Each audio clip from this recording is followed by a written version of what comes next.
Coverage news આજના મુખ્ય સમાચાર। જૂનાગઢ જિલ્લાના 12 સહિત સમગ્ર રાજ્યના 350 થી 400 જેટલા કર્મચારીઓ રાષ્ટ્રીય ગ્રામ સ્વરાજ અભિયાનમાં ફરજ બજાવતા હતા। મળતી માહિતી મુજબ આ કર્મચારીઓને ફરજ પર રાખનારી બે એજન્સીઓએ છેલ્લા 5 મહિનાથી પગાર આપ્યો નથી। ઉલટાનું નોકરી પરથી છૂટા કરી દેવાયા છે। ત્યારે આ કર્મચારીઓ પગારના પ્રશ્નને લઈને ગુરુવારે ગાંધીનગરમાં કર્મયોગી ભવન ખાતે વિકાસ કમિશનરને રજૂઆત કરવા જવાના હોવાનું જાણવા મળી રહ્યું છે। મનોજ વાજપેયીની અતિ લોકપ્રિય વેબ સિરીઝ ધ ફેમિલી મેનની ત્રીજી સિઝન એમેઝોન પ્રાઇમ વિડિયો પર નવેમ્બર મહિનામાં આવી ગઈ છે। આસ્પા થ્રિલર સિરીઝ સ્ટ્રીમ થયાના એક જ અઠવાડિયામાં સમગ્ર 2025માં સૌથી વધુ જોવાયેલી સિરીઝ બની ગઈ છે। એમેઝોન પ્રાઇમ પર પણ તે ટ્રેન્ડિંગ કન્ટેન્ટમાં શરૂઆતથી જ હતી।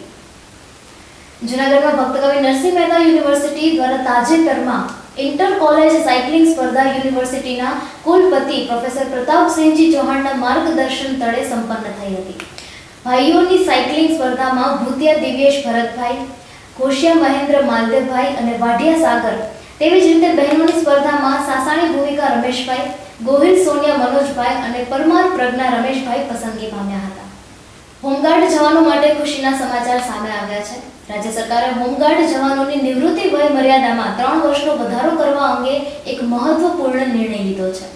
राज्य सरकारे मुंबई होमगार्ड्स रूल्स 1953 ના નિયમ 9 માં આ અંગે સુધારો કરવાનો નિર્ણય લીધો છે, જેને પરિણામે હવે હોમગાર્ડ્સ સભ્યોની નિવૃત્તિ વય મર્યાદા 55 વર્ષથી વધારીને 58 વર્ષ થશે। બંગાળ ધાર્મિક અહંકારને ખતમ કરવા માટે તૈયાર।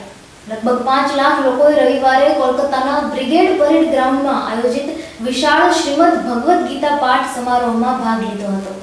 सनातन संस्कृति संसद नामनी संस्था तरफथी आ सामूहिक गीत पाठ कार्यक्रमનું आयोजन करायुं हतुं, जेनो उद्देश्य आम जन सुधी सनातन धर्मनी मूळ भावना अने गीताना सार्वभौमिक संदेशने पहोंचाडવાનો છે।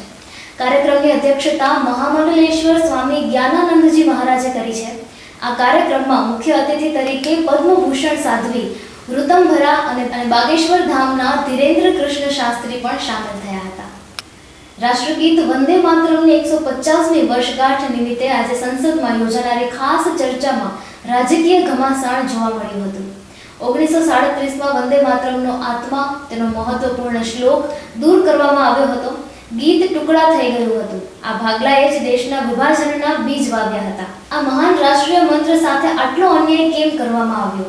આજની પેઢીએ આ ઇતિહાસને સમજવો જોઈએ। આ વિભાજનકારી માનસિકતા આજે પણ રાષ્ટ્રને પડકાર ફેંકી રહી છે। वंदे मातरम का जब 50 वर्ष हुए तब देश गुलामी में जीने के लिए मजबूर था और वंदे मातरम के 100 साल हुए तब देश आपातकाल की जंजीरों में जकड़ा हुआ था।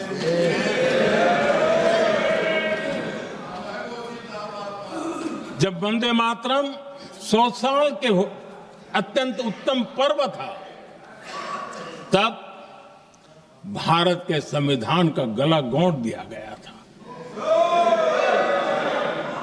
जब वंदे मातरम 100 साल का हुआ तब देशभक्ति के लिए जीने मरने वाले लोगों को जेल के सलाखों के पीछे बंद कर दिया गया था। ભારતે રવિવારે ચીનના મહાકાય શહેર શાંઘાઈ ખાતે અદ્યતન અને આધુનિક સુવિધાઓ ધરાવતી કોન્સ્યુલેટ કચેરીનું ઉદ્ઘાટન કર્યું હતું, જે ચીનના મુખ્ય બિઝનેસ કેન્દ્ર ખાતે છેલ્લા 32 વર્ષમાં તેનું સૌપ્રથમ રિલોકેશન છે। ભારતના ચીન ખાતેના પ્રદીપ કુમાર રાવતે આ કોન્સ્યુલેટ કચેરીનું ઉદ્ઘાટન કર્યું હતું। સિટી કવરેજ ન્યૂઝના ડેઈલી અપડેટ માટે અમારી ચેનલને લાઈક કરો, શેર કરો અને સબસ્ક્રાઇબ કરો। આવતીકાલે મળીશું ફરી નવા સમાચારો સાથે। City coverage news Junagadh.